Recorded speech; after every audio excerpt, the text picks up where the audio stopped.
കോഴിക്കോട് തിരുവമ്പാടി കോടഞ്ചേരിയിൽ വൈദ്യുതി ലൈൻ പൊട്ടി വീണ് ബൈക്ക് യാത്രികന് ഷോക്കേറ്റു. മുക്കം സ്വദേശി സാബുവിന്റെ കൈക്കാണ് ഷോക്കേറ്റത്.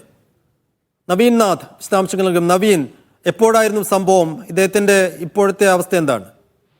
ഇന്നലെ വൈകുന്നേരം 6:30 മണിയോടുകൂടിയാണ് തിരുവമ്പാടി കോടഞ്ചേരി റൂട്ടിൽ തമ്പലമണ്ണ എന്ന സ്ഥലത്ത് വെച്ച് അപകടമുണ്ടായത്.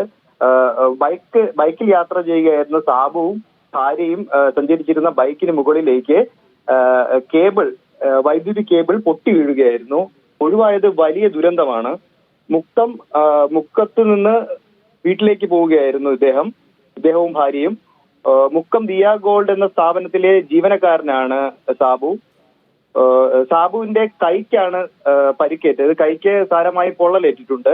സാബുവിനെ ഇപ്പോൾ തിരുവമ്പാടി ലിസ ആശുപത്രിയിൽ പ്രവേശിപ്പിച്ചിരിക്കുകയാണ്. ശരി നവീൻ.